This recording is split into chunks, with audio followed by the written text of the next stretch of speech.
Hey everyone and welcome back. So I want to do a review today of the new Vinegar Syndrome 4K release of Stuart Gordon's From Beyond. And this is a release that when I first heard that they were doing, I was so happy to know that not only was it getting a 4K release, but even that Vinegar Syndrome was doing it because they were obviously going to give it, in my opinion, kind of like the best possible release that they could. And that, you know, their releases are so amazing. And this hasn't gotten released since the Scream Factory Blu-ray, which was back in 2013, I think it was. You know, so, geez, that's 10 years. Good Lord, this is 10 years ago. That just hit me. Takes me a minute, but apparently I can do math. So this was one of their January titles. And of course, the moment this came in, I had to watch it right away. As far as From Beyond goes, you know, for those of you who don't know, it was an early Stuart Gordon film. It's the one he did.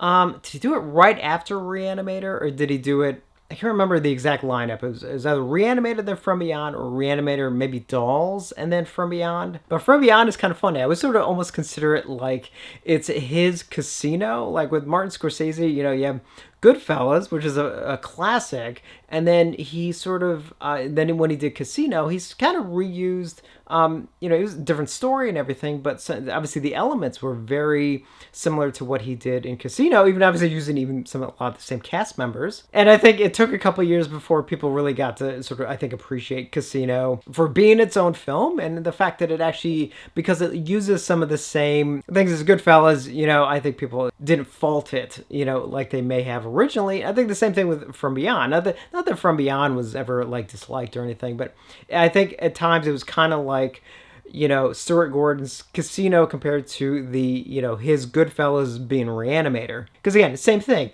Very similar themes, you know, different story, but similar themes, very similar approach to how he handles the material. Obviously, it's also H.P. Lovecraft, and also obviously a lot of the same cast members. But I think over the years, people have really come around to appreciate From Beyond as its own thing, which is nice to see because I've always loved From Beyond. But again, you know, I first saw it when I was a kid, so it's like I didn't have that sort of direct, you know, comparison. In fact, did I see From Beyond before I saw Reanimator? Yeah, I can't even remember. I was so young. Boy, was I watching stuff at a young age. So maybe I shouldn't have, but, you know, it made me into the fine adult I am today.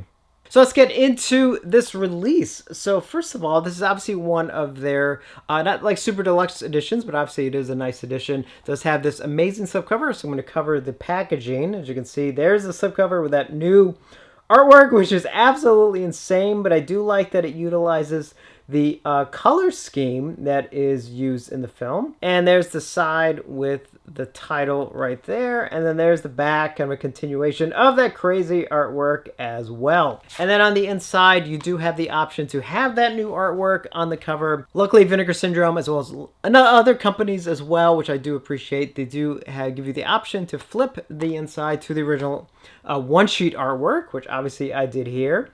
So there's the cover that I flipped for the original one sheet, and there's the side with the title, and then there's the back just listing all of the details. And then the inside, just, you know, it's got 3 discs, so this is the 4K disc right here, and then the Blu-ray, 2 Blu-rays. This one has the movie and some of the extras, and then the second Blu-ray has the rest of the extras on it. Now the Blu-rays are region A locked, so just keep that in mind.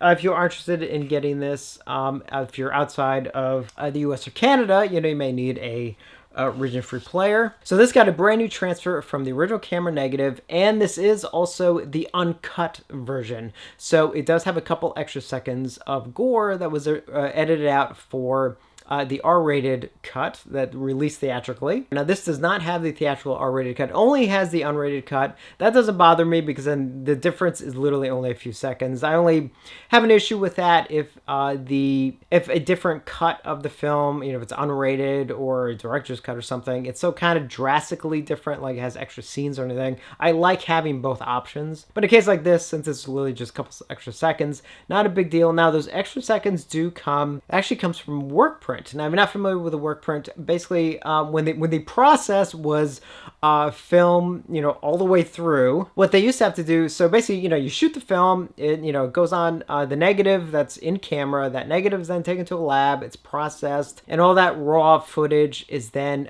printed on what's called a work print. And most of the time, it was a very simple process. So you usually would have like it's called a 1 light processing, as opposed to 3 lights. And usually 3 lights is what you do. You're sort of final prints of, give them the best quality. But when you're doing with a work print, it's just like a one light process.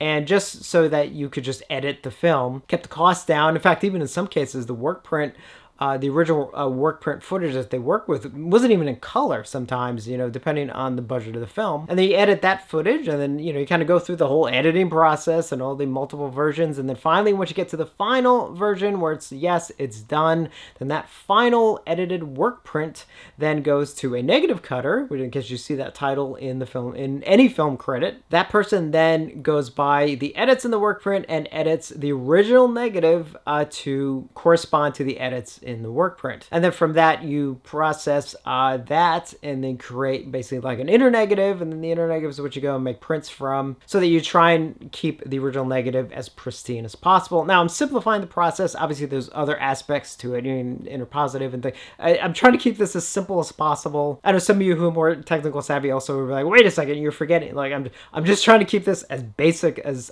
possible. But that's, in essence, the process. So now what used to happen is once that negative was finalized, a lot of those extra bits, honestly, most of the time were pretty much destroyed. So the original bits, for example, from the Beyond were most likely destroyed. Luckily, the work print still exists, and that's the biggest news, because even work prints were destroyed. So I'm glad that the work print even exists. So while the quality in those little bits obviously is nowhere near as good as the rest of the film, you can't see it. They'll be a little bit grainier and stuff, and maybe the colors don't pop as much. But again, it's only a couple seconds, and really there's only one spot where it's, I think, maybe sort of obvious. Not quite a spoiler alert, but I won't get too specific, but basically during the eye-sucking scene, that's kind of the only bit where I think, because you're on some of the extra bits for a few seconds and you do see the shift. But I'd rather that footage be there than not be there, so I am totally okay with that shift. And as far as the overall presentation goes, I was so blown away by this transfer.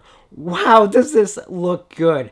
I kind of figured it would, because From Beyond, I think, has always had a decent life, at least from what I've seen of it. It always had a good life on video. Like, it always looked good. It always, I think it's been preserved very well. So all the elements have been kept in great condition. So I'm not surprised that it looked good. I just wasn't expecting it to look as good as it does. I mean, the amount of detail that I saw, the amount of information, the color reproduction here is stunning, because this is probably a film that has a lot of color in a lot of it. And I think it's one that easily, if it was mishandled, could maybe look a little bit almost too harsh in spots. And I didn't get that at all. I thought it absolutely looked amazing, especially in the, that extra lighting that they do when they sort of, cross over, kind of, you know what I mean. For those who've seen the movie, you know what I mean. With that sort, what color is that? It's like that pink, here, this kind of color, that sort of shows up. Like, that can actually not hold well if the transfer isn't done well,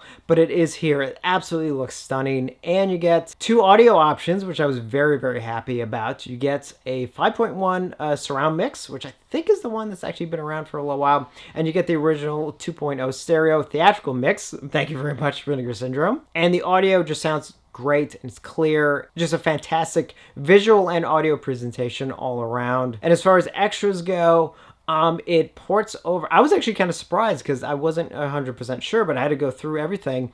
It ports over everything that was on the Scream Factory Blu-ray from before. And I think some of those are even ported over from, I think, the DVD release from that MGM had put out like a long time ago. I think the only thing that technically is missing that I could tell was there was one piece on the Scream Factory release that I think had to do with restoring some of the bits, but I think that was like, there's kind of no point, since Vinegar Syndrome did their own restoration, so it's like, why talk about something that was done, someone else did 10 years ago. But all the other extras, all the commentaries are here on this from that release. The main new thing is a 97-minute new documentary that interviews, I sort of just like everyone that they could, which is fantastic. I mean, this thing is basically, as much as I would have loved maybe just like a little deluxe boxing or something, but that's just because I love the film so much. But honestly, as far as an overall set, this thing is just loaded. And this is how we're starting the year, and this is already, I mean, I'm already putting this as one of my favorite releases of the year. I mean, it'd be interesting to see what happens the rest of the year,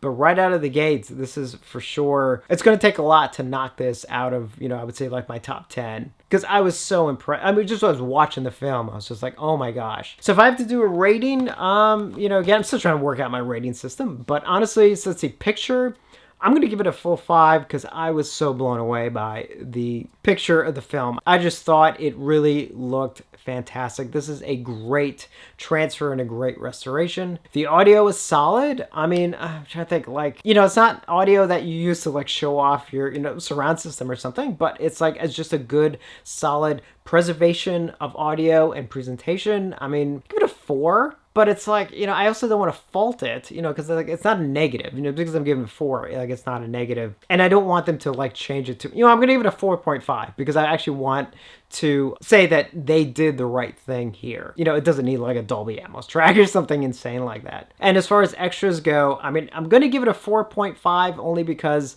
I want to kind of be careful how I rate things in a general sense. I mean, honestly, if this came in like some deluxe set with, a soundtrack or some extra bits, yeah, I probably would give it a full 5. But that's not taking anything away from what is here, because as far as disc extras go, this thing is fully loaded. It's packed. And in that regard, I would say it's kind of basically perfect. So again, picture goes 5, fantastic. Audio, 4.5, great. Extras, 4.5.